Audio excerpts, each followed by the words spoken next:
এই জন্য যারা কষ্ট করে বাড়িতে গিয়ে মায়ের মুখ দেখে না, এরা বড় হতভাগা, এরা বড় হতভাগা। সমস্ত পরিশ্রমের ক্লান্তি দূর হয়ে যায় একবার মা বলে ডেকে মাকে সামনে দেখলে। যারা হারিয়েছে তারা বোঝে। আমি বহুবার বলেছি, আমার মতো জীবধম নরকের কীট। আমিও যখন রাত ওই কত রাত্রে ফিরি ওদের নিয়ে, মা বারান্দায় পড়ে থাকে। আমি 3 বারের বার, কোনোদিন 4 বার ডাকিনি। মায়ের কাপড় থাকে না, বিদ্যা হয়েছেন তবু তাড়াতাড়ি উঠে গিয়ে খুলে দিয়ে দেয়। এত রাত করিস কেন? শরীরটা, মাকে বারবার বলা হয় কেন বারান্দায় পড়ে থাকো। মা একজনকে বলেছে, যার সন্তান রাতের পর রাত কৃষ্ণ কথায় বাইরে থাকে, এসে যদি ডেকে সাড়া না পায়, তাই বাইরে পড়ে থাকে যাতে তাড়াতাড়ি ভেতরে নিয়ে যায়। মাঝে মাঝে কান্না পায়, মনে হয় তুমি চলে গেলে এই প্রতীক্ষা আর কেউ করবে না, কারো পক্ষে এই প্রতীক্ষা করা সম্ভব পায়। শ্রী শ্রী গান্ধার্বিকা গিরিধারীর অপর অনুকম্পায় বঙ্গবসুন্ধরা ইতিহাস ঐতিহ্যের ধারক বাহক বাগেরহাট স্থিত মন্দিরটা কি নাম? বাসাবাটি শ্রীমন্দির শ্রী অঙ্গনে ভুবন পাবন বিশ্বমঙ্গল কলিযুগের যুগধর্ম জীবধর্ম শ্রী শ্রী হরিনাম সংকীর্তন যোগের প্রাককালে 1 দিবসীয় পূর্বে যে পরম ভক্তিযজ্ঞের জ্ঞানযজ্ঞের শুভ আয়োজন, এই শুভ আয়োজনে এই মহামাহেন্দ্রক্ষণে শ্রীমন্দির শ্রী অঙ্গনে হরিকথার প্রারম্ভে শুভারম্ভে অস্মাদীয় পরম আরাধ্য জীবন সর্বস্ব জীবন ধন শ্রী শিল গুরু মহারাজের পাবন পদারবিন্দে পরার্ধ কোটি দণ্ডবৎ প্রণতি। তৎসহ মহাপ্রভুর প্রিয় অনুরাগী শুদ্ধ বৈষ্ণবগণ, সজ্জন সুমঙ্গল সন্ত সমাজ, সাধু সমাজ, জ্ঞানীজন সুধীজন মহতজন, শ্রদ্ধাশীলা ধর্মশীলা শক্তি স্বরূপিণী কল্যাণিয়া মাতৃগণ, সকল ভক্তচরণে দিন অতিদিনের সশ্রদ্ধ দণ্ডবৎ প্রণতি। দেখুন, বিনা বীজং কিং না অঙ্কুর, বীজ ব্যতীত কোনো বৃক্ষ অঙ্কুর উদ্গম হয় কি? বিনা বীজে কোনো বৃক্ষ অঙ্কুর উদ্গম হয় কি? হয় না। এবং জন্মান্ধ ব্যক্তি যিনি, তিনি জগতের শোভা দেখতে পান কি? পান না। এবং যিনি জন্মাবধি, যিনি প্রতিবন্ধী পঙ্গু, সেই ব্যক্তি কখনো গৃহলঙ্ঘন করতে পারেন না। তেমনি হরি রসময় আশ্চর্য বিভব শ্রীকৃষ্ণ চৈতন্য মহাপ্রভুর কৃপা ব্যতীত পৃথিবীতে কেউ প্রেম ভক্তি লাভ করতে পারবে না, পাওয়া সম্ভব নয়। বীজ বিনা যেমন বৃক্ষের অঙ্কুর হয় না, চক্ষুমান ব্যক্তি ছাড়া জন্মান্ধ ব্যক্তি যেমন পৃথিবীর সৌন্দর্য অবলোকন করতে পারে না, যিনি পঙ্গু তিনি যেমন সচেষ্টায় নিজ চেষ্টায় গিরি লঙ্ঘাতে পারে না, তেমন পরম আশ্চর্য বিভব বৈভব শ্রীকৃষ্ণ চৈতন্য নিত্যানন্দ কৃপা বিনা কেউ প্রেম লাভ করতে পারে না। জয় রাধে। এই জন্য আমাদের মহাপ্রভুর চরণকে আশ্রয় করতে হবে।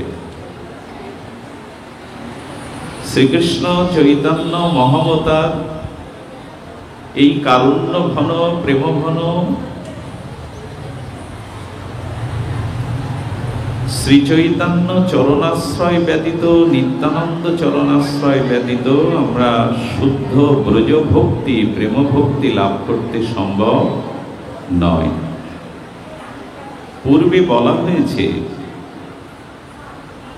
যে মুষলধারে ঝড়ো ঝড়ো বৃষ্টিপাতে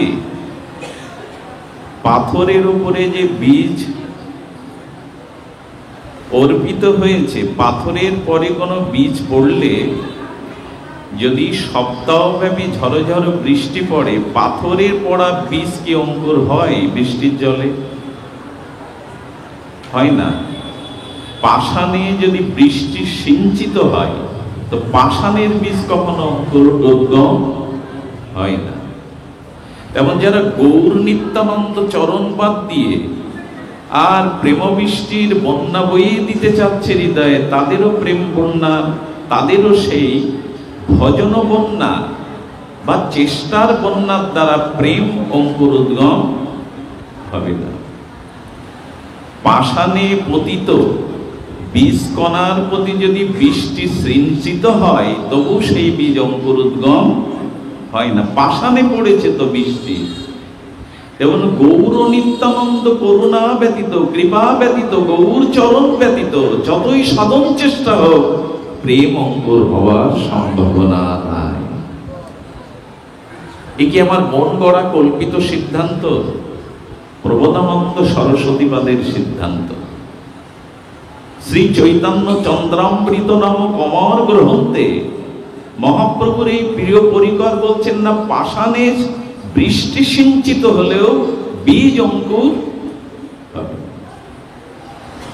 আর যদি 6 মাস 1 বছর ধরে সারমেয় অর্থাৎ কুকুরের লেজকে সোজা করার চেষ্টা করা হয়, পাইপ দিয়ে 6 মাস রেখে দিলেন, 1 বছর রেখে দিলেন, ঘি দিয়ে বহু টানলেন, কিন্তু কুকুরের লেজ সোজা হবে না।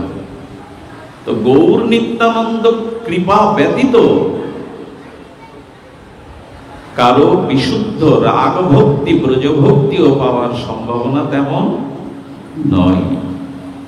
আচ্ছা, তারও দুর্দশা যে পৃথিবী দাঁড়িয়ে তিনি যেন চাঁদকে ধরতে চাইছেন, সম্ভব নয়।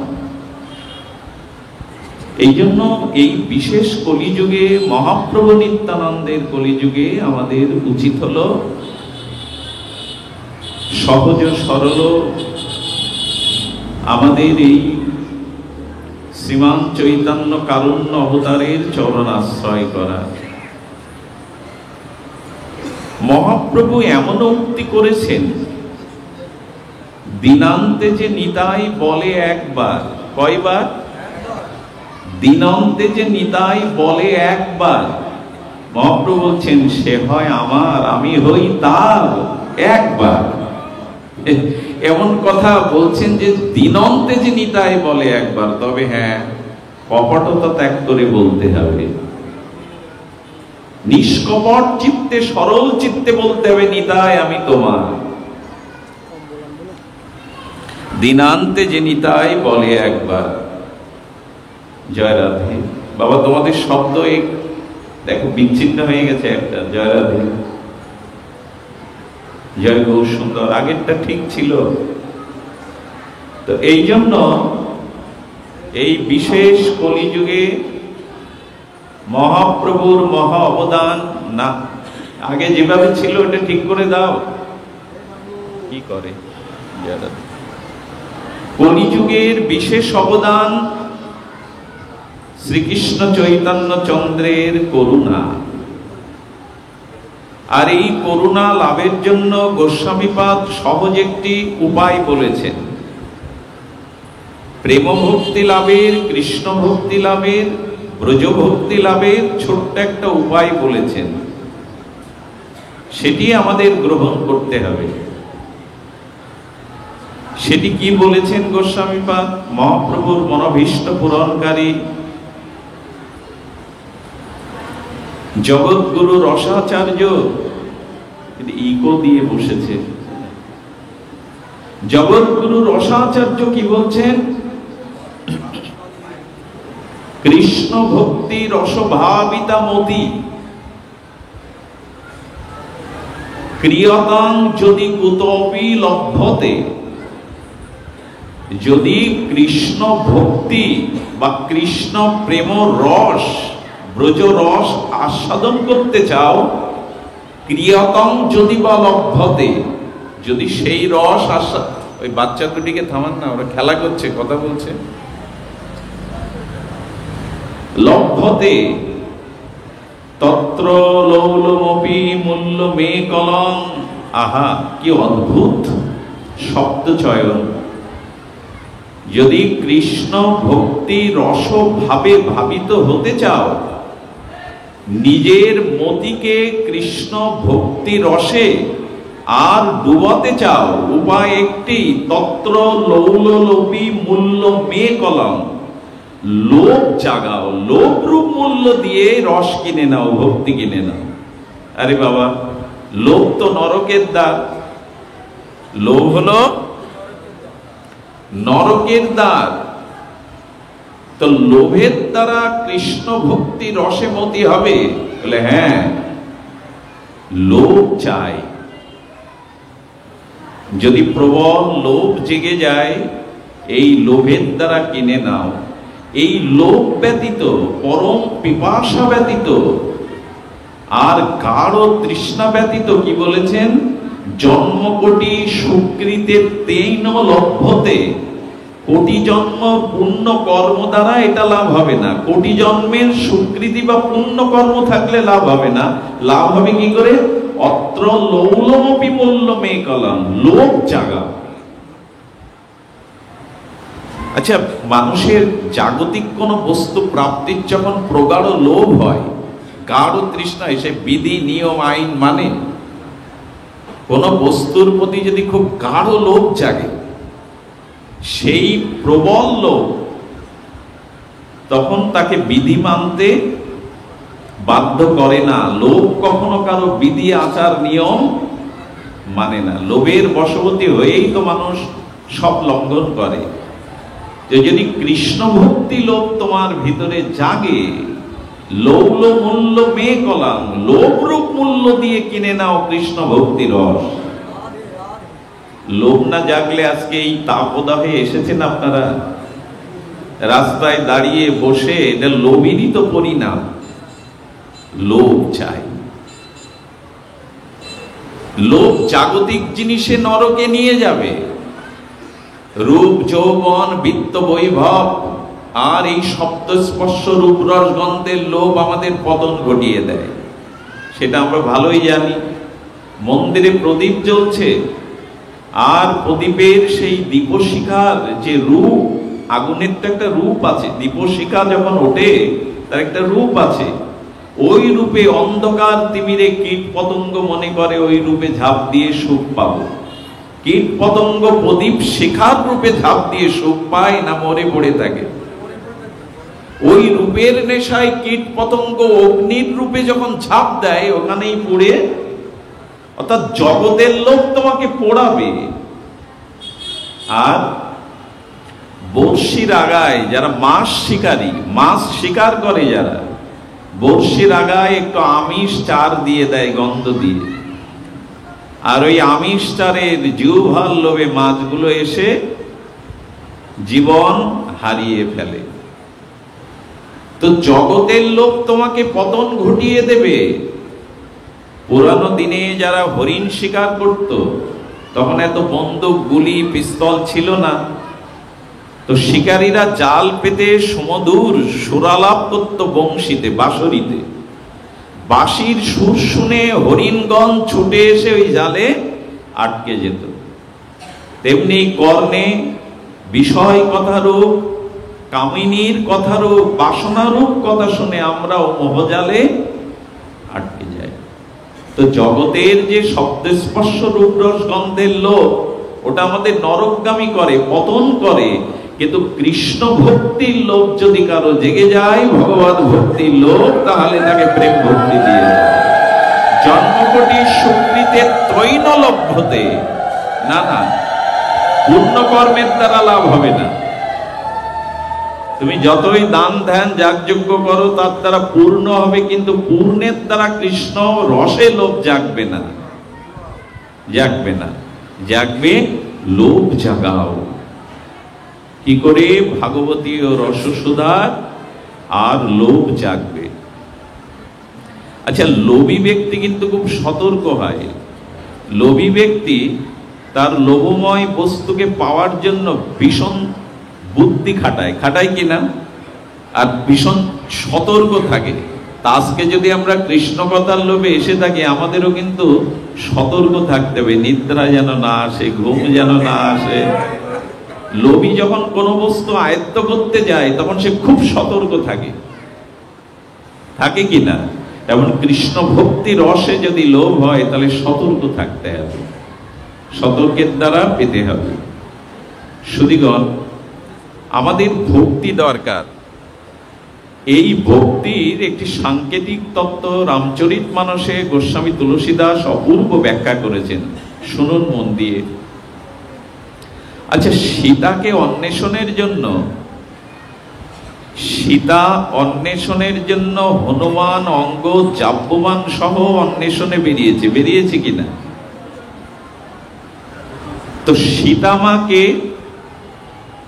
সীতামা ভক্তি দেবী, সাক্ষাৎ লাদিনী শক্তি, অর্থাৎ ভগবতী শক্তি। স্বয়ং সীতা হলেন ভক্তির অধীশ্বরী দেবী।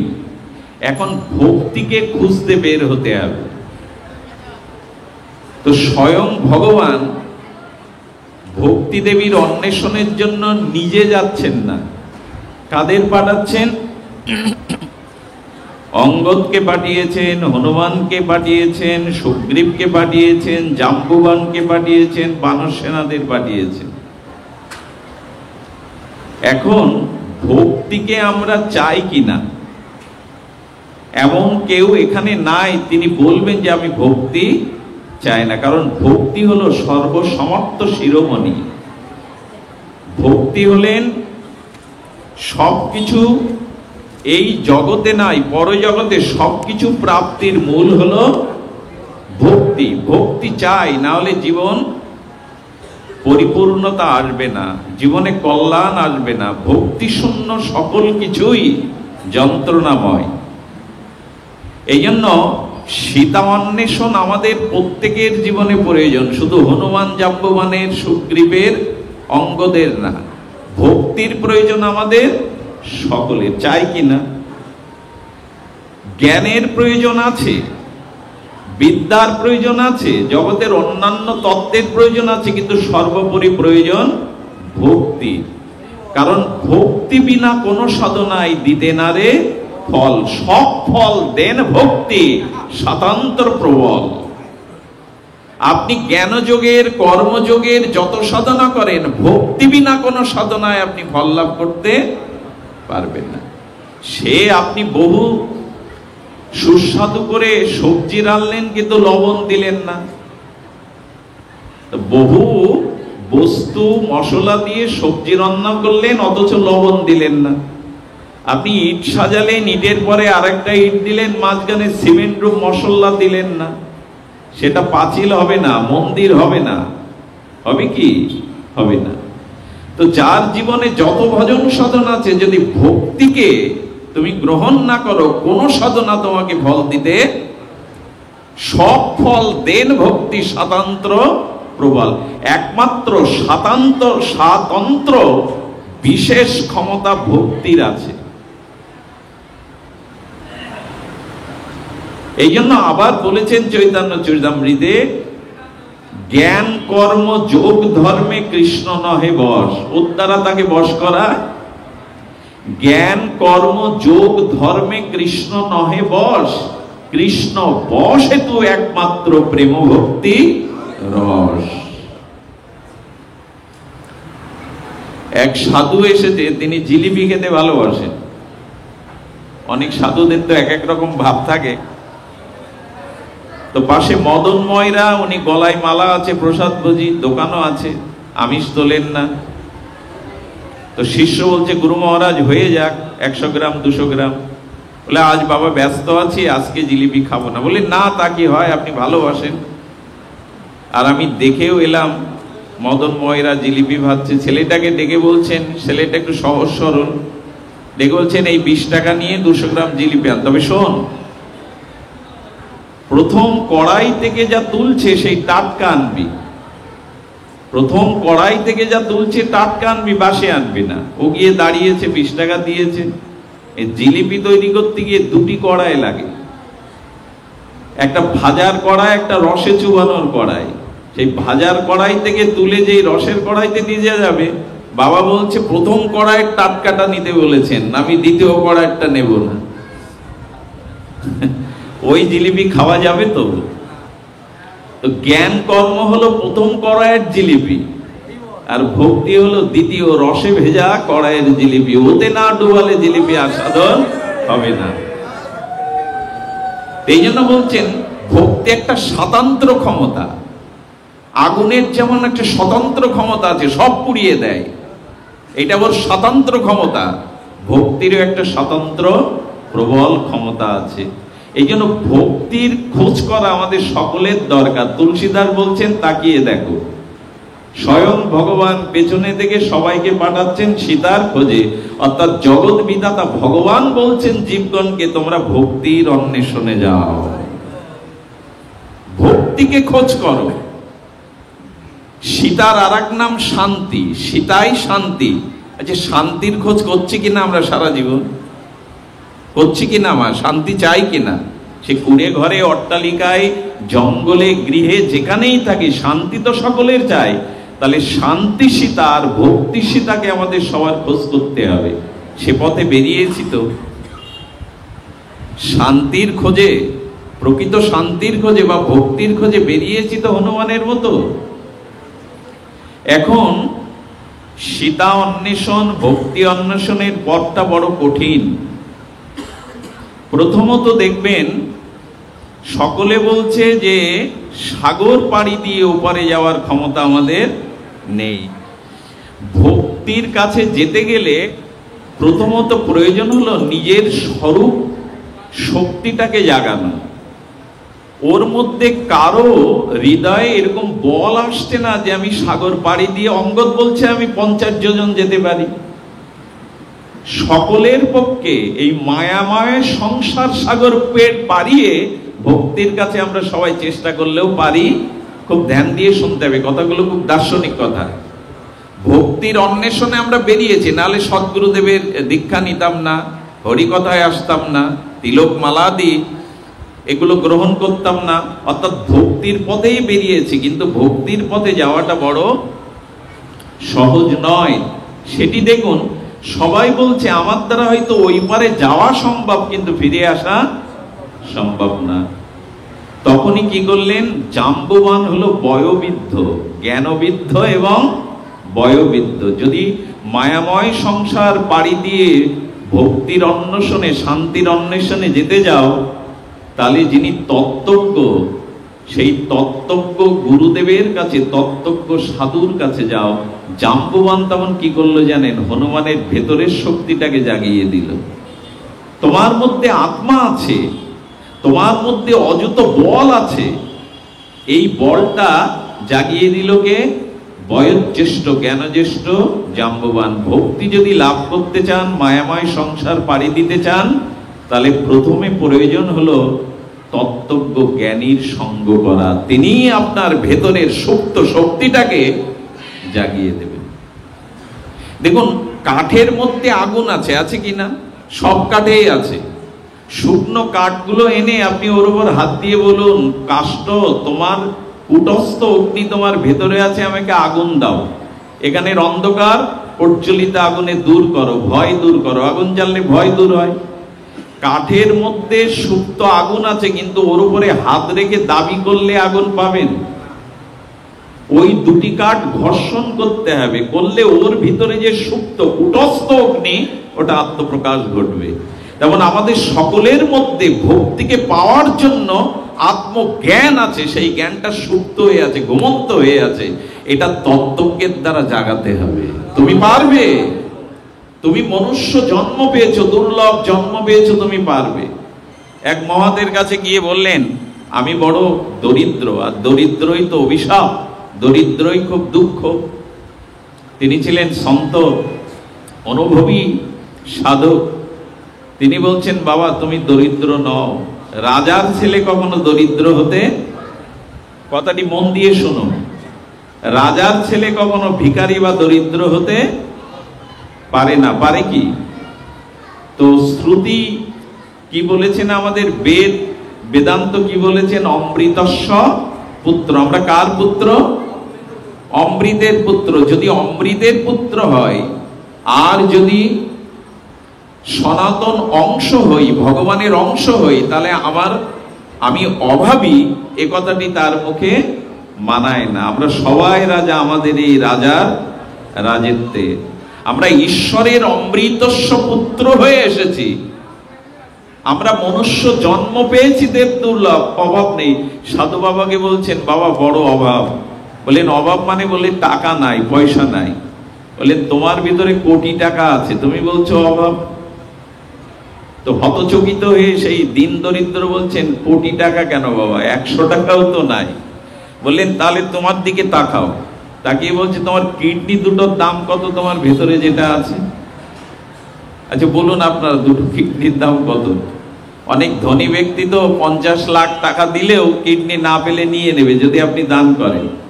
দান বলতে বিক্রি করেন।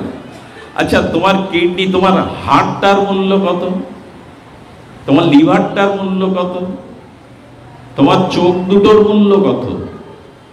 এভাবে যদি আপনি মূল্য অঙ্ক কষেন না, দেখবেন আসলে আপনি দরিদ্র নন। আপনার মধ্যে যে কোটি কোটি ডলারের সম্পদ দিয়েছেন ঈশ্বর আপনার মধ্যে, যেটা দেবতারাও পায় না।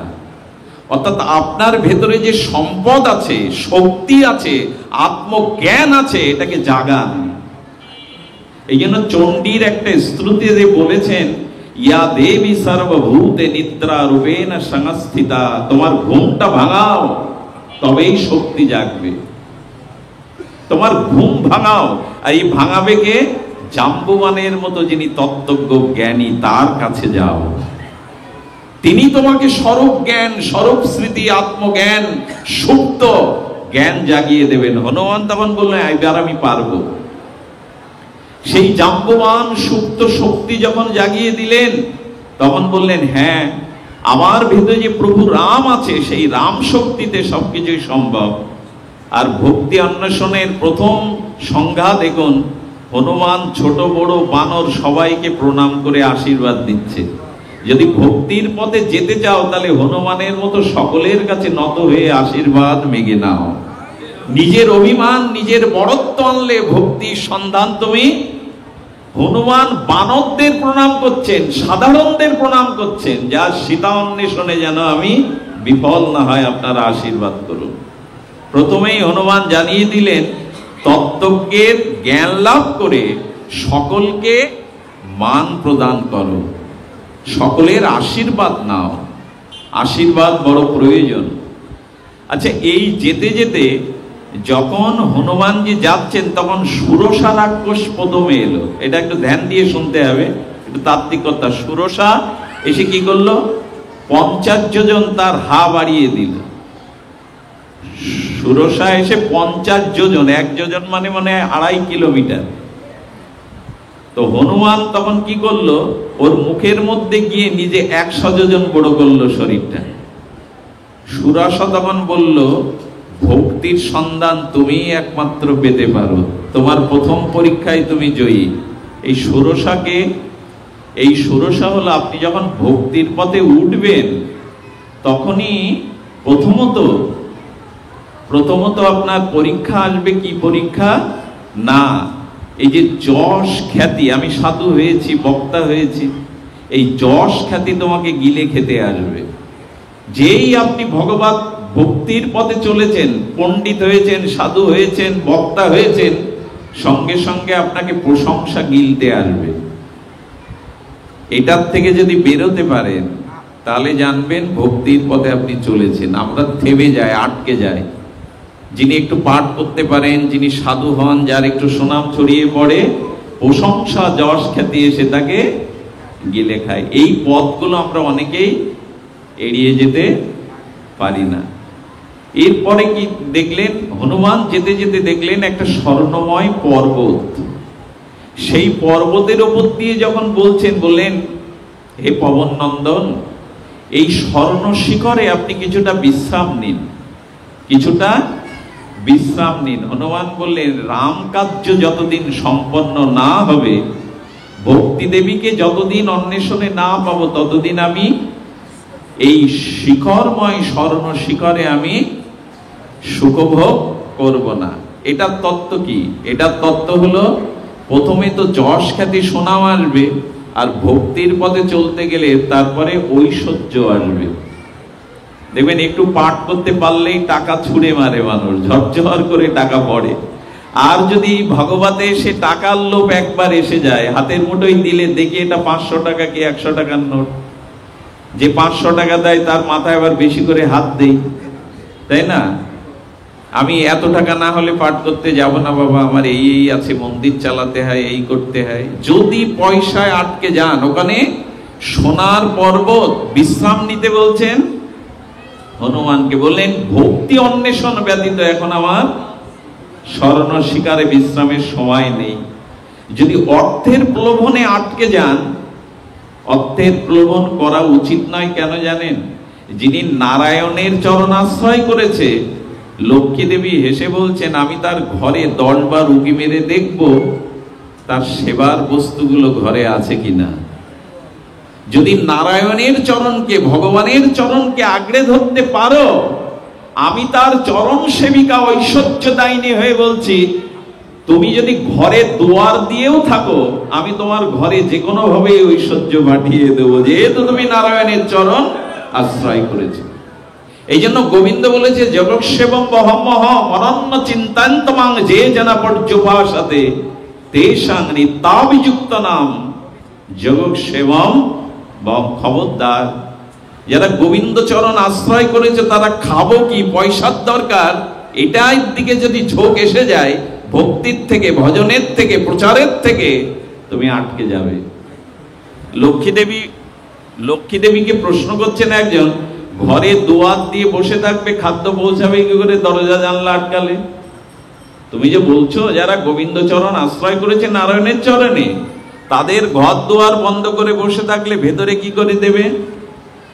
লক্ষ্মী দেবী দৃষ্টান্ত দিয়েছেন, শ্লোকটা আমার মনে নেই। আচ্ছা, নারকেল গাছ কতটা উঁচু হয়, ক ফুট হয়? ধরুন 10-20 ফুট একটা অনুমান ধরে নিন, সব তো সমান না। আচ্ছা, ওইখানে মোটর দিয়েও জল দাঁড়াবে? মোটর দিয়ে আপনি জল উপরে পাইপ দিয়ে দিচ্ছেন, দাঁড়াবে? ওখানে দাঁড়াবে না।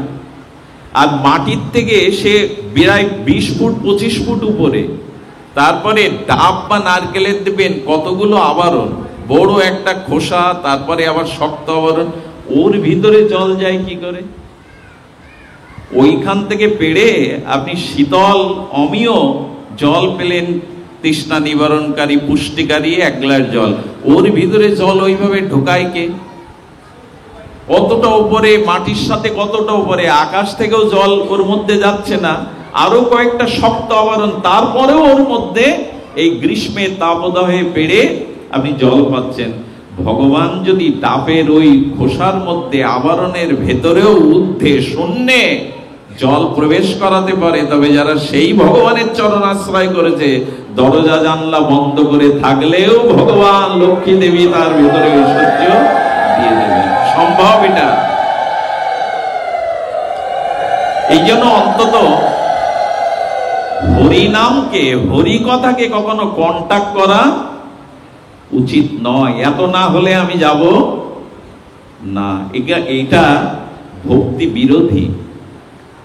আপনার দুয়ারে কেউ হরিনাম করতে এসেছে, হরি কথা বলতে এসেছে, আপনি পুরো রাজ্য তাকে দিয়ে দিন, কোটি কোটি টাকা দিয়ে দিন, সেটা দক্ষিণা বা দান হবে, স্বতঃস্ফূর্ত।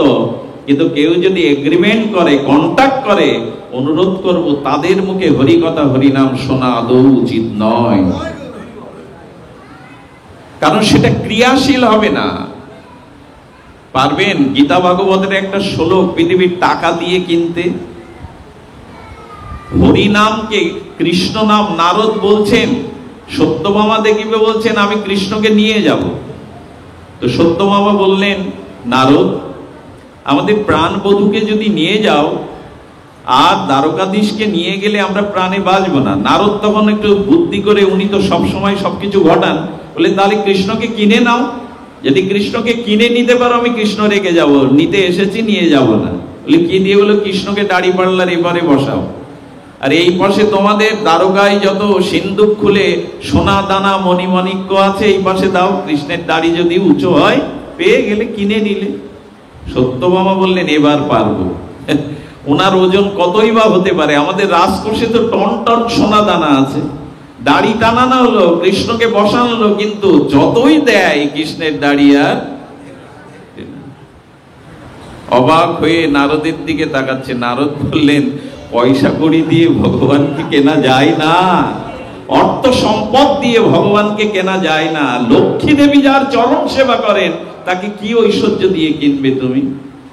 এই পৃথিবীতে খনিজ সম্পদ গুলো, পৃথিবীর সৃষ্টি না হলে খনিজ সম্পদ পাওয়া যেত, সোনার খনি, হীরার খনি, অমুক তমুক তেলের খনি, পৃথিবী যিনি সৃষ্টি করেছেন এইগুলো তো তার দান।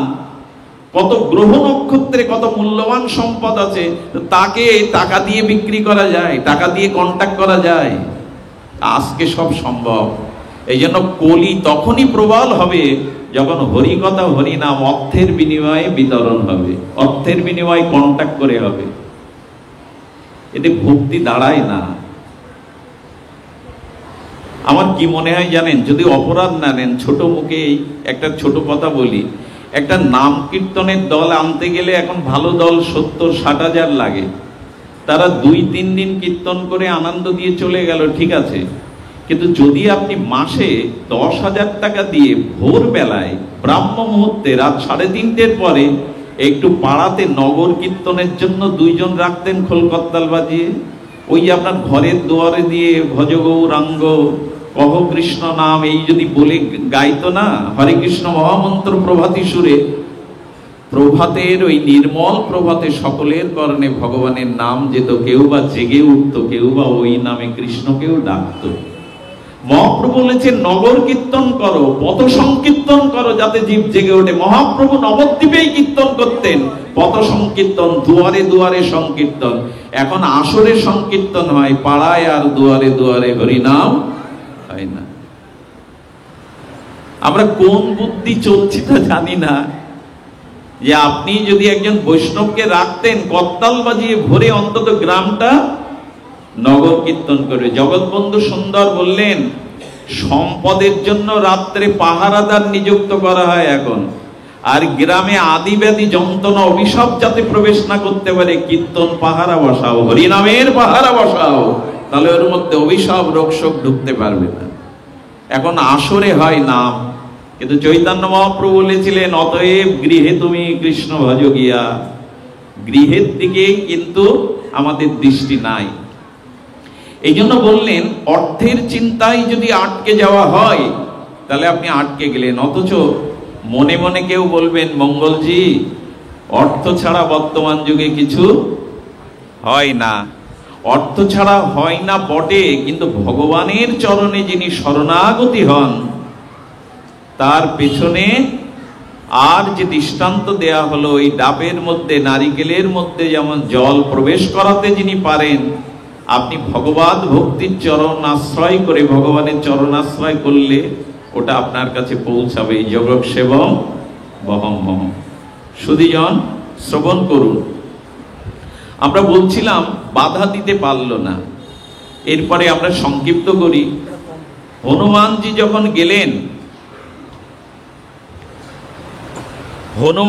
যখন গেলেন, আর আপনারা লক্ষ্য করবেন হনুমানজি লঙ্কায় প্রবেশের পরে আর তিনি দেখলেন যিনি ভক্তি জননী তিনি অশোক কাননে আর বৃক্ষের তলে বসে ক্রন্দন করছেন।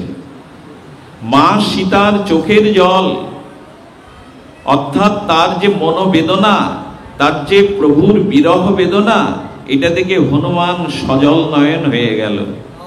আর সজল নয়ন হলে কি করলো জানেন হনুমান? চেড়িগণ যখন কিছুটা দূরে সরে গেছে, চলে গেছে, হনুমান তখন চিন্তা করছেন ভক্তি দেবীর চোখে জল কেন জানেন? স্বয়ং ভক্তি দেবী কাঁদছে কেন? শান্তির চোখে জল কেন? বললেন প্রভুর চরণ ছাড়া হয়ে যদি কেউ দূরে সরে যায় তার তো চোখে জল আসবেই, শান্তির চোখেও জল আসবে।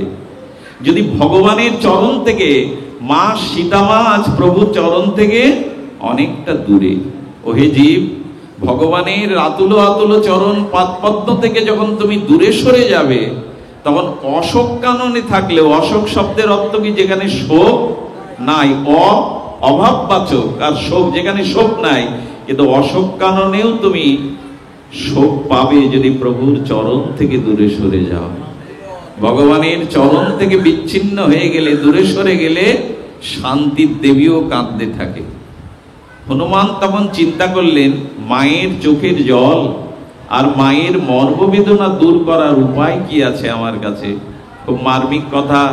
উপায় খুঁজে পেলেন হনুমান একটাই, এই জগতে যত ব্যথা, যত যন্ত্রণা, যত বিরহ আর যত অভিশাপ, সব কিছুর মূলে একটি মাত্র পথ, একটি মাত্র উপায়, তব কথামৃতম তপ্ত জীবনম।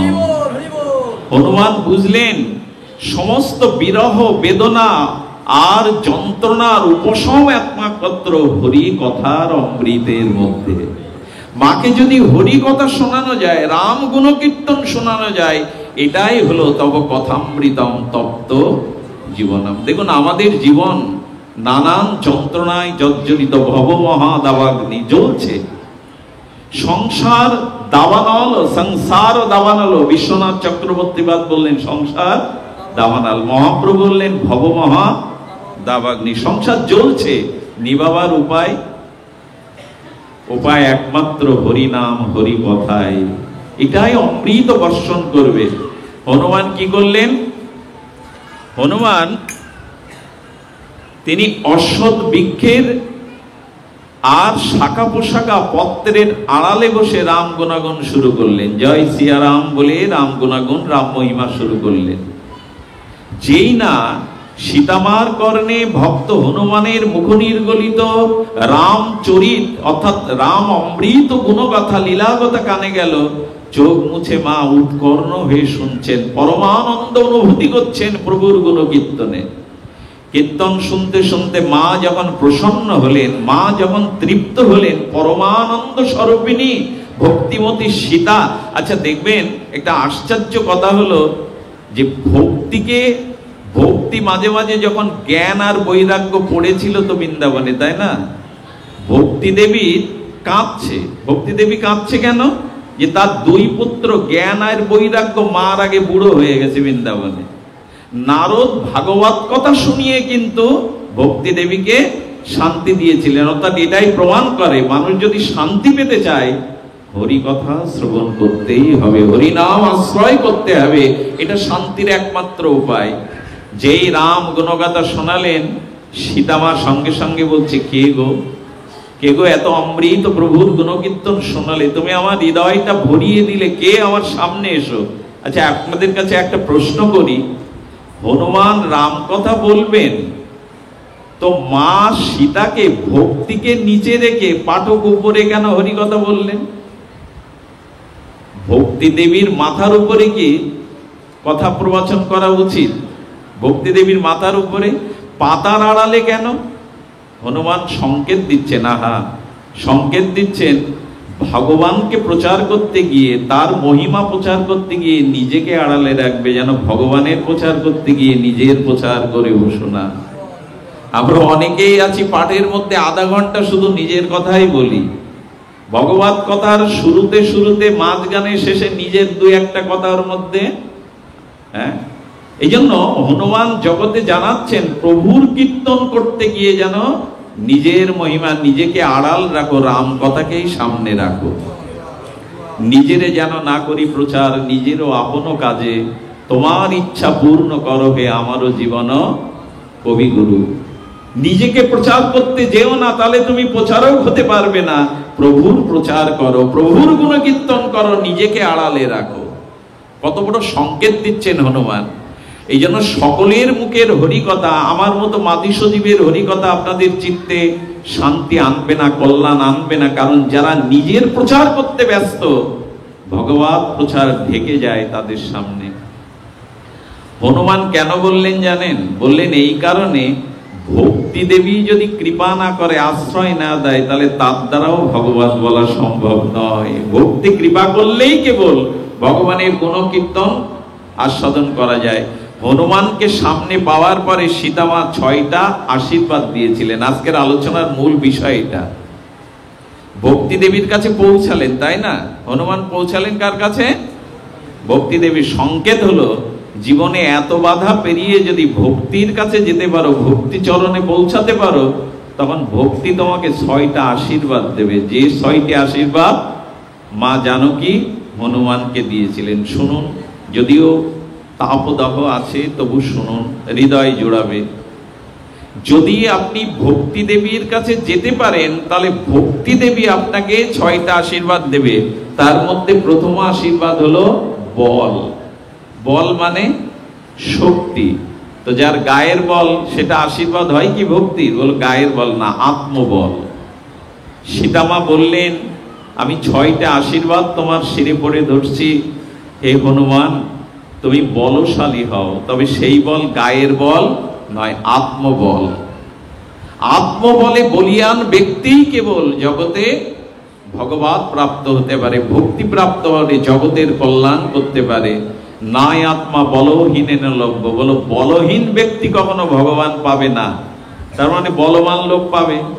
হাতির গায়ে বল মানে হাতি ভগবান পাবে, এরকম বলা হচ্ছে না। গায়ের বল না, যার আত্মবল, যার দৃঢ় বিশ্বাস আছে, সদ্গুরু যখন পেয়েছি, হরি নাম হরি পেয়ে, হরি কথা পেয়েছি, তখন ভগবানকে আমি পাবই। এই যে আত্মবল, আমি পুনঃ পুনঃ জন্ম মৃত্যু চক্রে ভাসবো না, এই জন্মেই আমি ভগবান লাভ করব। আমি বারবার পিছনে পড়ব না। যদি এই আত্মবল না থাকে, তবে আপনি এগোতে পারবেন না। ভক্তি আপনাকে এই বলটা দেবে, আত্মবল। আত্মবলের দ্বারা। দ্বিতীয় হলো শীল। তুমি শীলশালী হও। শীল মানে যাদের ভিতরে ভক্তি দেবীর অন্বেষণ যারা পেয়েছে, তাদের আত্মবল যেমন থাকবে, তেমন তাদের ব্যবহারে, আচার আচরণে, তাদের হাঁটা চলা বলায় ব্যবহারে সবকিছুতে একটা ভদ্রতা পরিলক্ষিত হবে। একটা জিনিস বলি, পোশাকটাই সাধুর বিচার নয়, পোশাকটাই, ব্যবহারটা, চরিত্রটাই হলো সাধুর পরিচয়।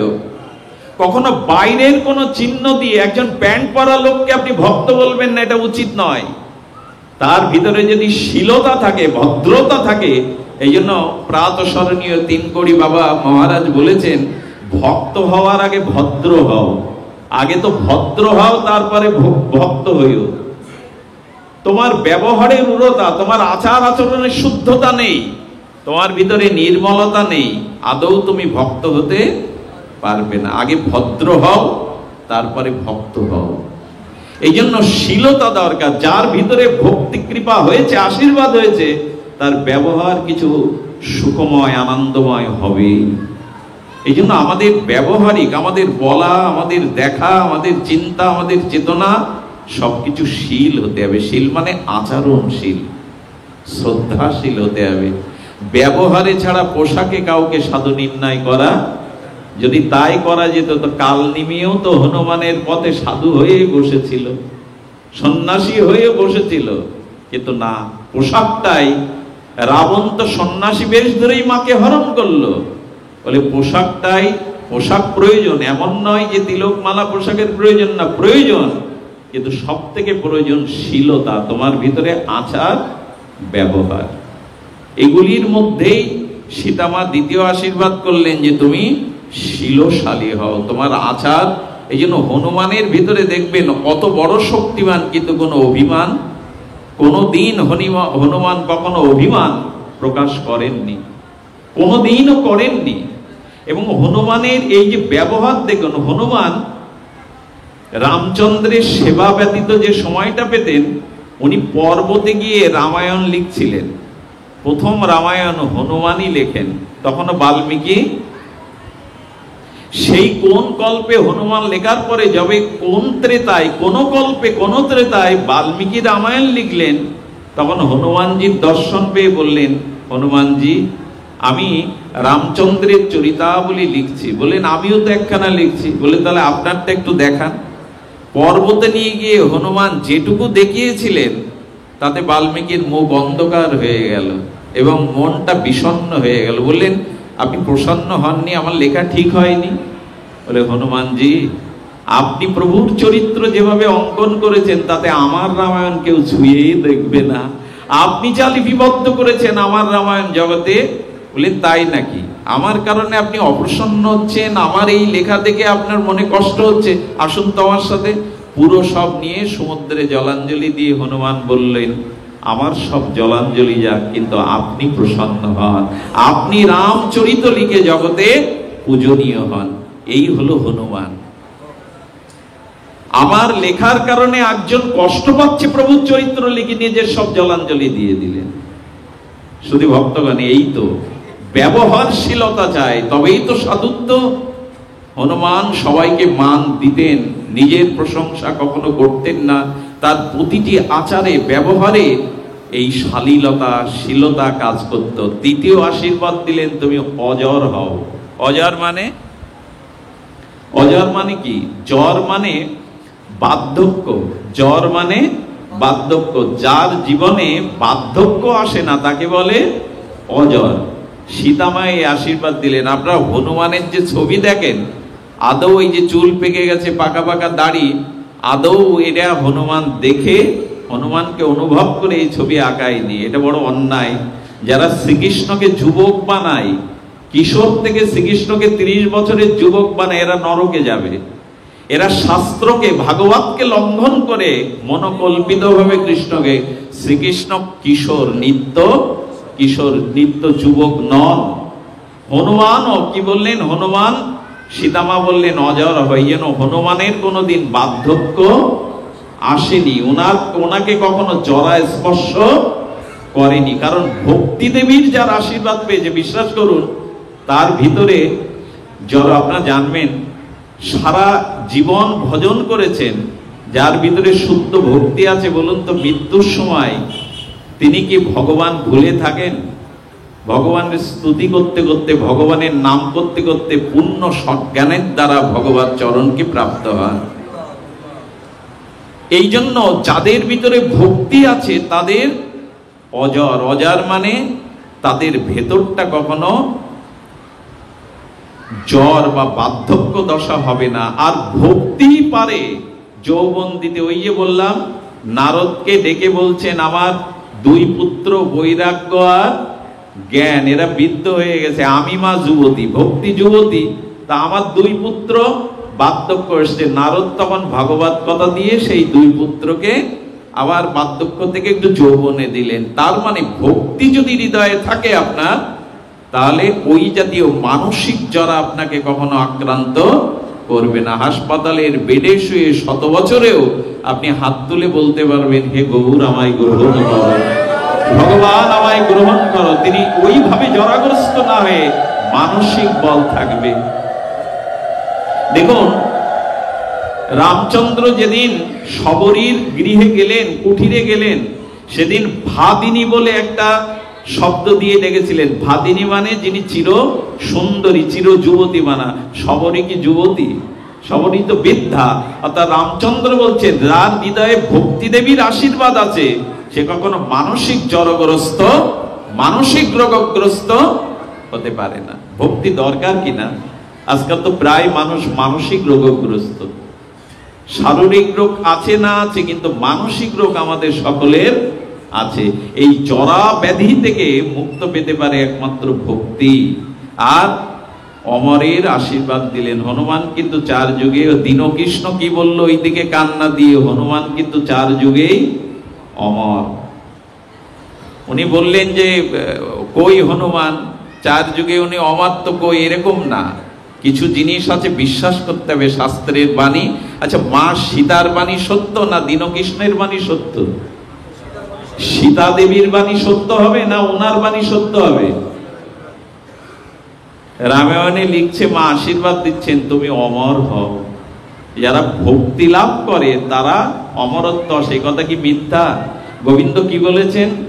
আব্রহ্ম ভুবনালোক পুনরাবর্তিন সহার্জুন মামুপেত্য তু কন্তেও পুনর্জন্ম ন বিদ্যাতে। যারা ভক্তির দ্বারা আমাকে লাভ করে তারা পুনঃ পুনঃ জন্ম মৃত্যু চক্রে তাদের আসতে হয় না। অমরত্ব পেলেন কিনা, বৈকুণ্ঠ গতি, স্বরূপ গতি হলো কিনা, আপনি আর আসা যাওয়া আপনার নেই। তো হনুমান কেন, আপনিও অমর হতে পারেন যদি ভক্তি দেবীকে আশ্রয় করেন, ভক্তি লাভ করেন, তাহলে পুনঃ পুনঃ জন্ম মৃত্যু চক্রে আপনার আর আসার প্রয়োজন হবে না।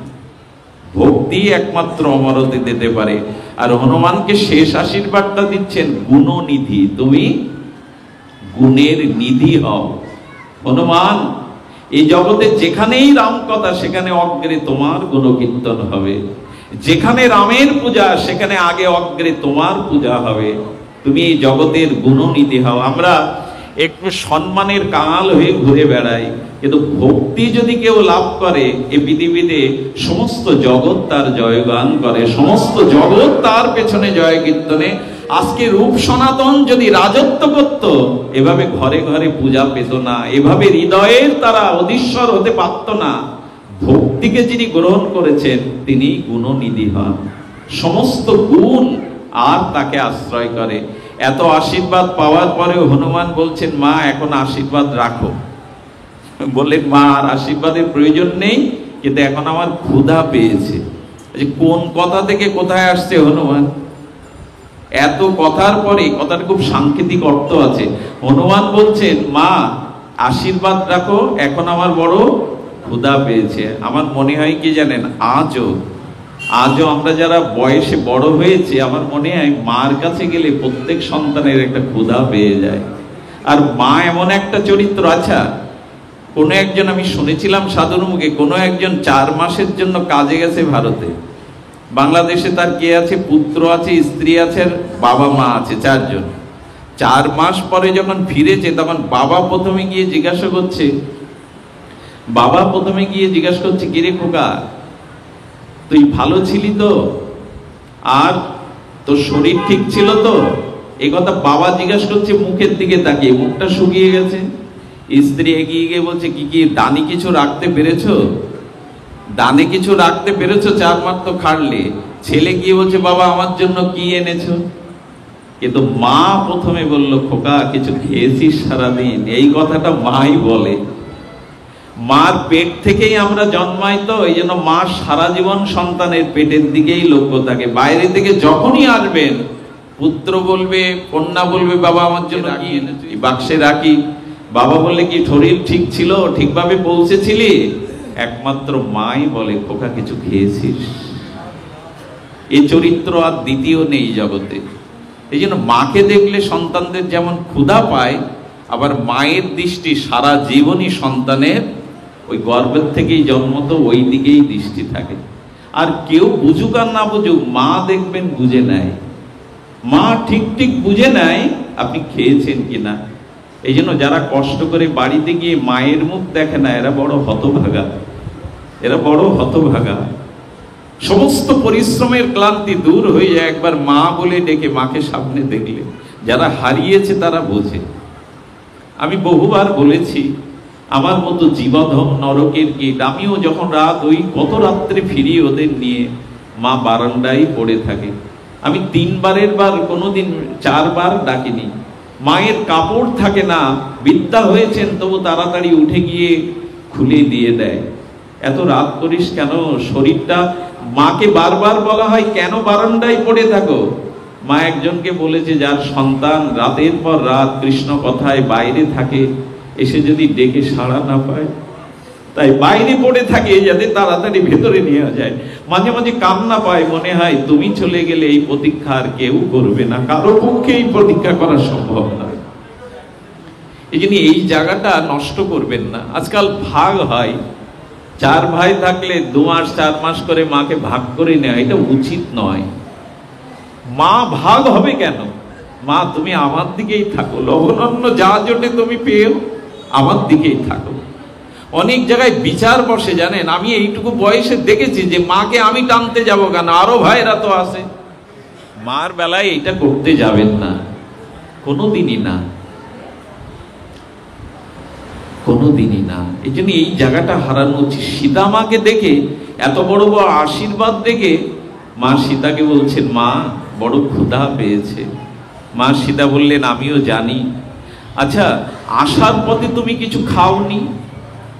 খুব সাংকেতিক কথা শুনুন, বলছে আসার পথে কিছু খাওনি? বলো, মা আসার পথে যাদের দেখা হয়েছে তারা সব ক্ষুধার্ত, সব আমাকে খেতে চেয়েছে, সব আমাকে খেতে চেয়েছে, কোনো তৃপ্তবান মানুষ আমি পাইনি। মা সবাই একটা জিনিস বলি, ক্ষুধার্ত মানুষের পাশে বসবেন না। আবার বলি, ক্ষুধার্ত মানুষের পাশে বসবেন না। যারা তৃপ্ত ব্যক্তি, ক্ষুধা নেই, তার পাশে বসবেন। এই ক্ষুধাটা আমি জঠরের ক্ষুধা বলছি না, পেটের ক্ষুধা বলছি না। এই জগতে আমাদের প্রত্যেকের ক্ষুধা আছে। কারো টাকার ক্ষুধা, কারো রূপের ক্ষুধা, কারো প্রশংসার ক্ষুধা আছে কিনা? এই খিদেটা আমাদের প্রত্যেকের। তো যাদের জগতের ক্ষুধা বেশি, তাদের পাশে বললেও আপনাকেই খেয়ে ফেলবে। বোঝা গেল কথাটি? যাদের জগতের কামনা বাসনার ক্ষুধা, ভোগ্য, খুব ক্ষুধার্ত মানুষ যারা, মানে জগতের ক্ষুধা যাদের বেশি, কাম কামনা বাসনার ক্ষুধা যাদের যত বেশি, তাদের পাশে গেলে উল্টে ওরা আপনাকেই গিলে খাবে। এই জন্য যাদের ভিতরে এই জগতের ক্ষুধা কম, সেই আত্মতৃপ্ত মানুষের পাশে বসুন। সেখানে বসে দেখবেন ক্ষুধা দূর হবে। আমার বলবার সংকেত হলো এই, যাদের জগতে জাগতিক ক্ষুধা খুব বেশি, অর্থবিত্ত, যশ, খ্যাতি, ঐশ্বর্যের, এদের পাশে বসলে ক্ষুধা দূর হবে না, ক্ষুধা আপনাকেই গ্রাস করে নেবে।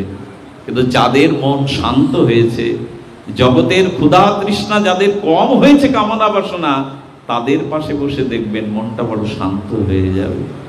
সীতার পাশে বসে এই জন্য বললেন, মা তোমাকে দেখে ক্ষুধা দূর হয়েছে, তবে আমি বড় খেতে ভালোবাসি। আচ্ছা মা, এই যে রাবণের বাগানে ফলগুলো পেকে পেকে সব পড়ে যাচ্ছে, অনুমতি দাও, এই ফল আমি কিছু খেয়ে নিই। সীতামা হাসলেন আর আমাদের একটা অদ্ভুত কথা জানালেন। বললেন, এই ফলগুলো দেখতে ভালো, কিন্তু এটার স্বাদ বা এটার উপকারিতা নাই। কারণ এই ফল কার? হনুমান। বললো, মা রাবণের। রাবণ মানে মোহ। ভালো করে শুনবে, রাবণ মানে মোহ। মোহ মানে অজ্ঞানতা। তো মোহময় ব্যক্তির, এ জগতে যাদের অতিরিক্ত ভোগ মোহ, সেই মোহ ব্যক্তির অজ্ঞানতার বাগানে যে ফল, ওই ফল খেলে আপনি কখনো তৃপ্ত হতে পারবেন না। কি অভূতপূর্ব সংকেত দিয়ে গেছেন রামচরিত মানুষে। বললেন মোহরূপ, মোহরূপ, মোহ মানে অজ্ঞান, আর অজ্ঞান ব্যক্তি, ভোগী ব্যক্তির যে বাগান, যে ফল, সেই ফল দেখতে সুন্দর, মোহ দেখতে সুন্দর, কিন্তু সেই ফলের উপকারিতা নাই। তখন সীতামাকে বলছেন, মা এটা রাবণের ফল, এটা মোহযুক্ত ফল। আচ্ছা, রাবণের বাগানে ফুল নেই, সব ফল। আর যেদিন রামচন্দ্র অবধে গেলেন, অবধে মানে অবধ না, যেদিন মিথিলায় গেলেন, অর্থাৎ সীতা জনক রাজার ওখানে গেলেন, মিথিলা তো, মিথিলায় গেলেন, সেদিন রাম দেখলেন রাজা জনকের বাগানে সব ফুল, একটাও ফল নাই। ওইখানে সীতাও ফুল তুলতে গেছেন, মা রামও লক্ষণকে নিয়ে, সখীরাও গেছে, শুধু ফুল। সংকেত দেখুন কি আশ্চর্য সংবাদ। রাজা জনকের মিথিলার বাগানে শুধুই ফুল, আর রাবণের বাগানে ফুল নেই, শুধুই ফল। এর দার্শনিক ব্যাখ্যা কি? এর দার্শনিক ব্যাখ্যা হলো, জনকের বাগানে ফুল, ফুল যেখানে দেখবেন ওখানে গন্ধ আছে, মধুময়, মধু আছে, গন্ধ আছে। সীতা দেবী যেখানে থাকেন, ভক্তি যেখানে থাকে, সেখানে ভক্তির গন্ধ থাকে, আনন্দ থাকে। মধু মানে আনন্দ, আর সেখানে পবিত্রতা থাকে। আর রাবণের শুধু ফল। ফল মানে কি জানেন? ওখানে সুগন্ধও নেই, ওখানে নিঃস্বার্থতা নেই, প্রেম নেই, ওখানে আছে এই চাই। ফল মানে এটা চাই, সীতা আমার হোক, কৈলাস আমার হোক, সব ফল। জীবনে যারা ফুলকে বাদ দিয়ে শুধু ফল চাই, অর্থাৎ আনন্দকে বাদ দিয়ে, শুদ্ধতাকে বাদ দিয়ে শুধু কর্মের এটা চাই, ওটা চাই, এটাই হলো রাবণের বাগান। ওখানে ফুল নাই। তো হনুমানকে তখন বলছেন, হনুমান এই ফল তো মোহের ফল, অজ্ঞানতার ফল, এটা খেলে তো তৃপ্তি পাবে না। তখন বলছেন, মা তোমার দর্শন পেয়েছে, এই জন্য একটু অর্ধেক জ্ঞান বুদ্ধি তোমার কৃপায় আমার মধ্যে আশীর্বাদে এসেছে। মা এই ফলটা সুন্দর করা যাবে, আস্বাদন করা যাবে। বলে কি করে? বলে, মা ভোগ যদি ভগবানকে নিবেদন করা হয় তখন তো আর ভোগ থাকে না, প্রসাদ হয়ে যায়। এই অজ্ঞান জাতীয় যত সংসারে আমরা ফল ফলিয়েছি, কামনা বাসনা বিত্ত বৈভব অর্থ, এই অজ্ঞান রূপ মোহ ফলটা যদি ভগবানে নিবেদন করে দিই, রামচন্দ্রকে নিবেদন করে দিই, যদি এটা ভগবানকে নিবেদন করি, তখন আচ্ছা বাজারের একটি বাতাসা আর হরি নামে লুট দেওয়া বাতাসা, কোন কোটিপতি ব্যক্তি কি বাজারের একখানা বাতাসা কুড়িয়ে পড়ে গেলে কুড়িয়ে নেবে? কিন্তু হরিদাস ঠাকুরের হরি নামে লুট দেওয়া বাতাসা কোটিপতিও কুড়িয়ে নিয়ে মাথায় দেবে। ও বাতাসার বাতাসা নয়, ওটা প্রসাদ হয়ে গেছে। এই জন্য সীতামা সংকেত দিচ্ছেন, তোমার হৃদয়ে রাম আছে, তুমি যা কিছু পাবে এই জগতে, যা ফল ফলিয়েছ, সেগুলো আগে ভগবানকে অর্পণ করো। আমি একটা কথা বলি, অনেকেই আমরা শুদ্ধ হওয়ার জন্য গঙ্গা জল ছিটাই, গঙ্গা জলে স্নান করি, দান ধ্যান করি, কিন্তু শাস্ত্রে বলছে যে অর্থটা আপনি রোজগার করেন, এই অর্থটা যেদিন সৎ পথে রোজগার না হবে, ততদিন আপনার দেহ মন শুদ্ধ হবেই না, যতই গঙ্গায় ডুব দেন। মানুষের হৃদয়ের শুদ্ধতা আছে সৎ পথে রোজগার করলে। অসৎ পথের অর্থ যতদিন আপনার থাকবে, ততদিন আপনি যত স্নানাদি করেন, ওই স্নানে দেহ শুদ্ধ হতে পারে, মন শুদ্ধ হবে না। এই জন্য বেদ বলেছে আগে আয়ের যে পথ, সেটা ন্যায়ত ধর্মত শুদ্ধভাবে বর্জন করো। আমি মুসলিমদের তিরমিজ শরীফে দেখেছিলাম একটা বাণী, ওখানে বলা হচ্ছে তিরমিজ শরীফে যদি নামাজ পড়তে পড়তে কুজো হয়ে যাও, রোজা রাখতে রাখতে চুলের মতো সরু হয়ে যাও, তবু সৃষ্টিকর্তা তা কবুল বা গ্রহণ করবে না যদি হালাল রুজির মালিক না হয়। কথাটা বেশ ভালো লেগেছিল আমার। অর্থ যদি সৎপথে না আসে, তাহলে মন শুদ্ধির উপায় আসবে না। আপনি যত পুণ্যাদি কর্ম করুন না কেন, গঙ্গা স্নান দান দেন, অর্থটা শুদ্ধ হতে হবে যেটুকু পারা যায়। আর ফলটা কি করতে হবে? যা পেয়েছি একটু ভগবানকে একটু কথা বলতে হয়। মা, এত কথা হচ্ছে, এত হরি কথার প্লাবন বইছে, কিন্তু ভগবানকে দিয়ে খাওয়ার অভ্যাসটা আমাদের হচ্ছে না কেন জানি না। যারা শুধু নিজের জন্য আয়োজন করে, যারা ভগবানকে অর্পণ করে খায়, গীতায় একটা কঠোর কথা বলে দিয়েছেন, তারা চোর। শ্রীকৃষ্ণ যেদিন ব্রজগোপিকাদের ঘরে গেছে, গিয়ে ব্রজগোপিকারা পুরো ঘর থেকে নবনীত ননি মাখন সব সরিয়ে রেখেছে। গোপাল ননি মাখন না পেয়ে যখন ফিরে যাচ্ছে, তখন ব্রজমায়েরা গোপালকে একটু ঠাট্টা করে বলছে, চোর চোর চোর এসেছিল, চুরি করতে পারেনি। গোপাল ফিরে দাঁড়িয়ে তর্জনী তুলেছে, বললেন আমি চোর, তোরা চোর, তোরা সবাই চোর, এই ঘরে যারা আছে তোরা সকলেই চোর। বলে কেন নন্দের বেটা আমরা চোর? বললো যে ঘরে আমার জন্য কিছু থাকে না, যারা আমার জন্য কিছু রাখে না, আমাকে দেয় না, এরা সব জগতে চোর। যে ঘরে আমার কোনো আয়োজন নেই, যে ঘরে আমার কোনো সেবা শান্তির আয়োজন ঘরে রাখেনি, তারা চোর। আর শোনো, যে ঘরে যার হৃদয়ে আমাকে দেওয়ার মতো আর যাদের মানসিকতা নেই, যারা আমাকে না দিয়ে ভোগ করে, আমি বললাম ওই ঘরে আমি আগুন জ্বালাবো। শুধু আগুন জ্বালাবো না, ওই ঘরে যারা থাকে তাদেরও আগুনে পোড়াবো। আচ্ছা, গোবিন্দ তাই করবেন কি? গোপাল বলছে বাইরের আগুন না, যদি আমার দেওয়া বস্তু আমাকে অর্পণ না করো, আমাকে না দাও, তবে অশান্তির আগুনে ওই ঘর জ্বলবে, তোমরাও জ্বলবে। আচ্ছা, এর সব থেকে বড় প্রমাণ কি জানেন? যেদিন লঙ্কা জ্বালিয়ে দিল হনুমান, একটা ঘর পড়েনি, জানেন তো? পুরো লঙ্কা পুড়ে গেল, একজনের ঘর পড়েনি, তার নাম হলো বিভীষণ। আচ্ছা, পুরো লঙ্কা পুড়লো, বিভীষণের ঘর পড়লো না কেন? বলো ওই ঘরে ভক্তি দেবী ছিল, তুলসী দেবী, ওই ঘরে ভগবান রামের নাম ছিল, ওই ঘরে ভক্ত বসে বসে ভগবানের ভজন করছিল, রামের আয়োজন ছিল ওই ঘরে। সব পুড়লেও বিভীষণের ঘর পড়েনি, বিভীষণের ঘরে ভক্তি ছিল, ভগবানের আয়োজন ছিল। এই জন্য বাড়িতে একটা তুলসী মঞ্জুরি রাখবেন, ভগবানের নামটা যেন আপনার ঘরের কোনো না কোনো থাকে, একটা হরে কৃষ্ণ নাম লেখা থাকে, কোথাও না কোথাও ভগবানের একটি বিগ্রহ থাকে। বাজার ভর্তি করে আমরা আমাদের চর্বচেষ্য লেজ্জ পেয়েও খাই, কিন্তু ভগবানের জন্যও যেন আলাদা একটা বাজারের মনমানসিকতা থাকে। কিছু নিয়ে যায় গোপালের জন্য, কিছু নিয়ে যায় রাধা মাধবের জন্য। দেখুন, নিজের জন্য ব্যাগ ভর্তি করে বাজার করাটা ভক্তি না, কিন্তু গুরু সেবার জন্য, বৈষ্ণব সেবার জন্য, গোবিন্দ সেবার জন্য বাজার করাটাও ভক্তি বাবা। আর সাধু সেবা হবে, বৈষ্ণব সেবা হবে, গোপালের সেবা হবে, ওই ভেবে বাজার করাটাও ভক্তি। আচ্ছা, ভোরবেলা একজন উঠলো, আর এই গরমে ঘুম হয় না, ভোরের ঘুমটা একটু আরামদায়ক, ভোরে উঠলো কেন?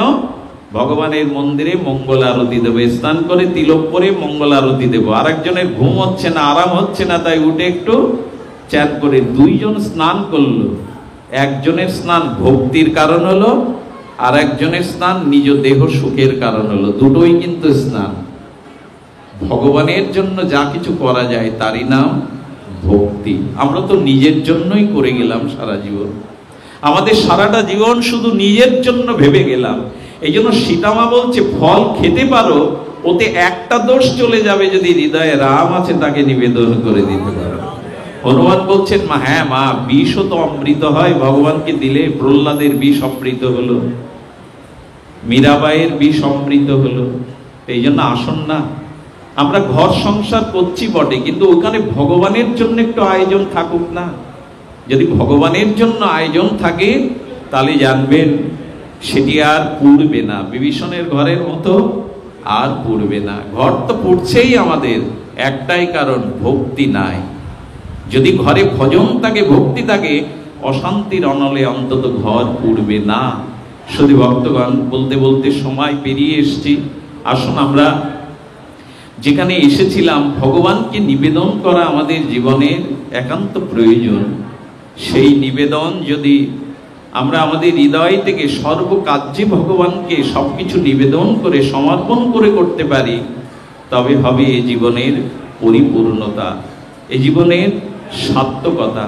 তবে সব থেকে বড়, নিজেকে ভগবানের চরণে দান করা। দ্রব্যের দানের থেকে যদি নিজেকে ভগবানের চরণে সমর্পিত করতে পারি, তখনই হবে দান। সেই হনুমানজির ছোট্ট একটা চরিত্র গাথা বলেই পাঠ বিশ্রাম করি। শুনুন তাহলে, হনুমানজি এই ভক্তি লাভ করে জীবনে কি করলেন। আহা, লীলাটি বড় মাধুর্য লীলা, লীলাটি হৃদয়কে বড় বিগলিত করে দেয়। হনুমান কি করেন জানেন? হনুমান রামচন্দ্রের 12 ঘন্টা সারাটা দিন চরণে বসে বসে সেবা করেন। হনুমানকে যখনই দেখবেন রামের পাশে, দেখবেন উনি চরণে বসে আছেন। হনুমান যখন বসে আছে, রামচন্দ্র বারবার হনুমানের দিকে তাকাতে গিয়ে তাকাতে পাচ্ছে না। কার দিকে তাকাতে যাচ্ছে মা? রামচন্দ্র, রাঘবেন্দ্র, সীতামার দিকে কি করছেন? হনুমানের দিকে তাকাতে গিয়ে বারবার তাকাতে পাচ্ছেন না। যতবার দৃষ্টি দিতে যাচ্ছে, রামচন্দ্র দৃষ্টি ফিরিয়ে সীতার দিকে দৃষ্টি দিচ্ছেন। আর এইটা সীতামা 12 ঘন্টায় লক্ষ্য করেছে। যখন রাত্রে শয়নে যায়, আহা, শয়নে গেলে সীতামা বলছেন, এই মা কথা বলো না, কথা বলো না মা, তোমাদের বলছি কথা বলো না। সীতামা বলছে, প্রভু হনুমান তোমার কি হয় সম্পর্কে? হনুমান তোমার কি হয়? বলে কেন সীতা? বলে সারাটা দিন লক্ষ্য করলাম তুমি হনুমানের দিকে তাকাতে গিয়েও একবারের জন্য না তাকিয়ে বারবার আমার দিকে তাকাচ্ছিলে। শুনবে সীতা? তবে শোনো, সুগ্রীবের সাথে পরিচয় হনুমান করিয়ে দিয়েছিল। আমার পরিচয় সুগ্রীবের সাথে হনুমানই করিয়ে দিয়েছিল। সেই সুগ্রীব কিষ্কিন্ধার রাজ সিংহাসন পেল, আর বিভীষণের সাথে পরিচয়টা হনুমানই আমার করিয়ে দিয়েছিল। সেই বিভীষণ আজ লঙ্কার অধিপতি, আর আমি যে তোমাকে অযোধ্যার সিংহাসনে বসিয়েছি, এটাও হনুমানের দান। বলেন, প্রভু তাতে তো হনুমানের দিকে আরো বেশি তাকানো উচিত। বলেন, আজ যে আমি তোমাকে নিয়ে পাশে বসেছি, এটাও হনুমানের দান। এই জন্য শুনে রাখো, হনুমান আমার পুত্র, আমি লক্ষণের থেকে হনুমানকে বেশি ভালোবাসি। বলে, তা যদি হয়, পুত্রের দিকে পিতা তাকায় না? পুত্রের দিকে তো পিতা অন্তত তাকাবে, তুমি কেন ওর দিকে তাকাওনি? আহা, রাম বললেন, কেন তাকায়নি জানো? সবাই রাজ্য নিল, সবাই ঐশ্বর্য নিল, হনুমানকে আমি বারবার বলেছি আমি তোমাকে মন্ত্রী করতে চাই, রাজ্য দিতে চাই। হনুমান বলেছে তোমার চরণ সেবা ছাড়া এই জগতে আমি কিছু চাই না, আমি তোমার চরণেই পড়ে থাকতে চাই, আমি রাজ্য চাই না, বৈকুণ্ঠও চাই না, আমি কোনো পদ চাই না প্রভু, আমি সারাটি জীবন অনন্ত জন্ম আপনার চরণ সেবা করতে চাই। বলে তোমার চরণ যে সেবা করে তার দিকে বুঝি তাকাতে নেই? সীতা সীতা আমি তাকাতে চেয়েছি, পারিনি। কেন পারোনি? বলে জানো আমার ভক্তের কাছে আমি চিরকাল ঋণ হয়ে যাই। যে ভক্ত শুধু ভালোবেসে বিনিময় কিছু চাই না, সর্বস্ব আমায় সঁপে দিয়ে আমার সুখ আমার সেবা করে, ওই ভক্তের কাছে আমি ঋণী হয়ে যাই।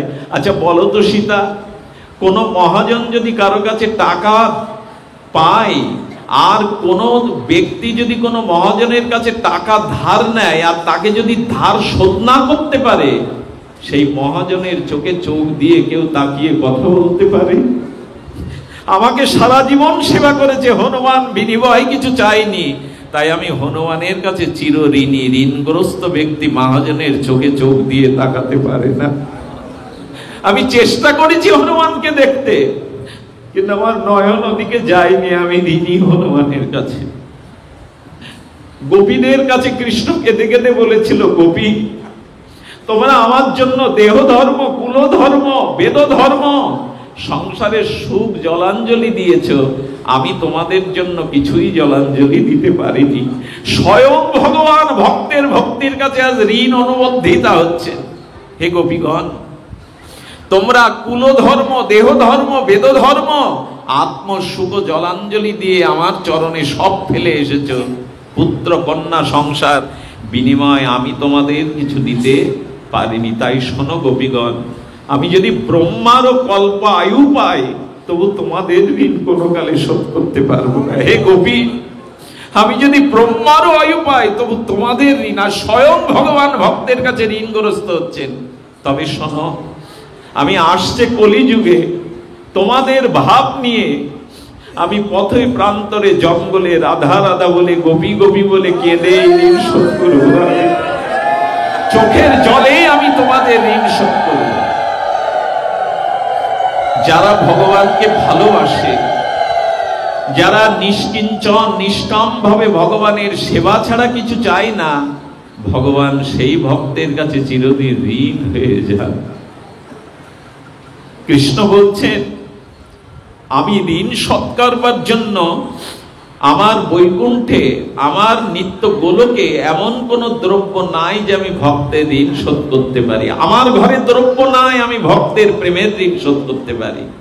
আশ্চর্য কথা, আমার ঘরে এমন দ্রব্য নাই যে আমি ভক্তের ঋণ শোধ করতে পারি।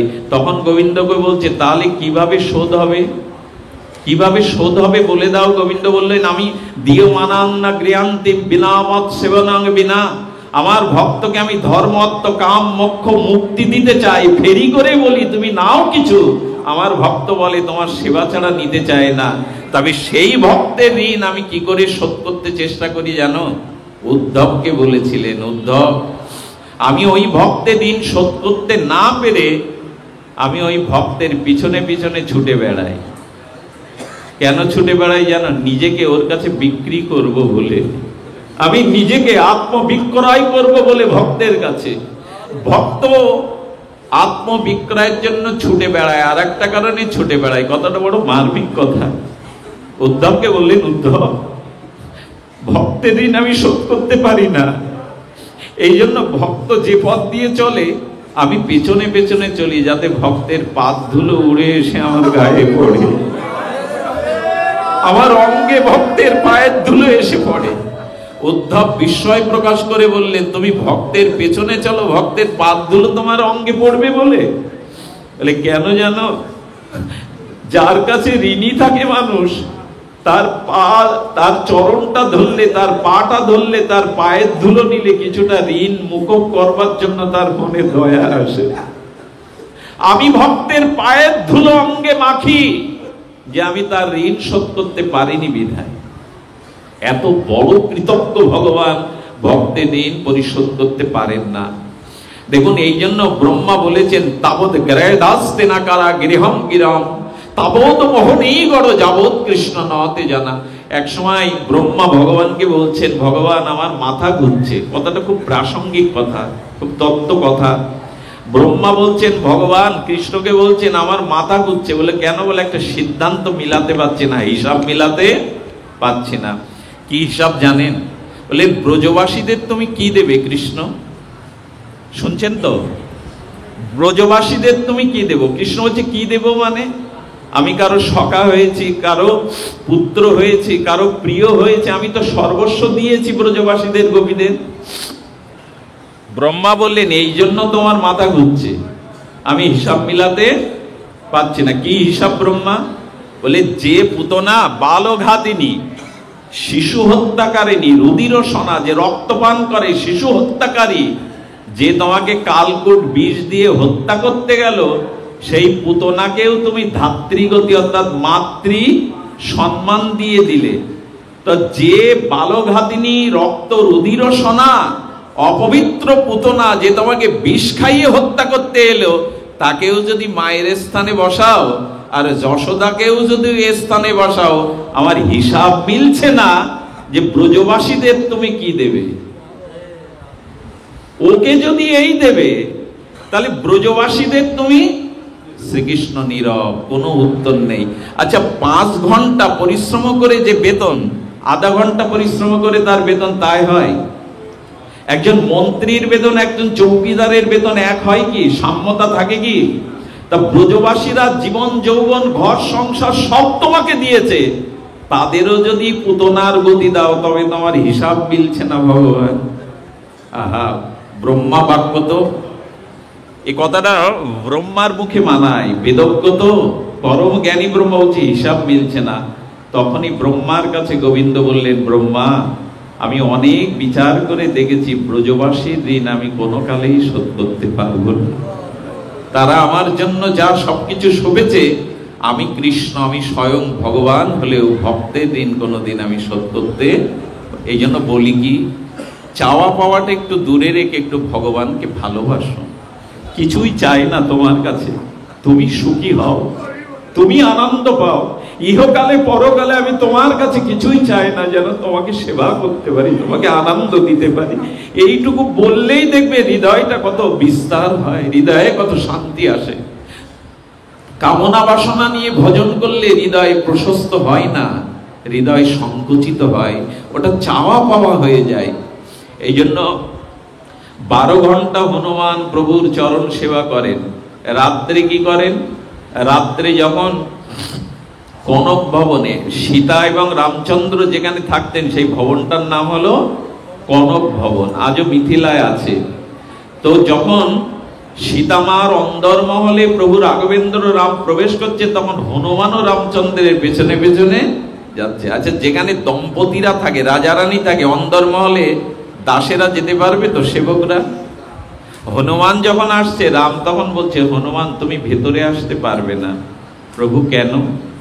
বলেন এর ভেতরে তোমার মা আছে, সীতা আছে, এখানে আমি আর তোমার মায়ের অন্তরঙ্গ সখী ছাড়া, 2-4 জন ছাড়া এই দাম্পত্যের মধ্যে কারো আসতে নেই। হনুমান বলেন, প্রভু রাতের 12 ঘন্টা তাহলে আমি কিভাবে কাটাবো? তোমার চরণ ছাড়া যে আমার ভালো লাগে না কিছু। কোনো আবেগের কথা নয় এটা, কোনো আবেগের কথা নয়।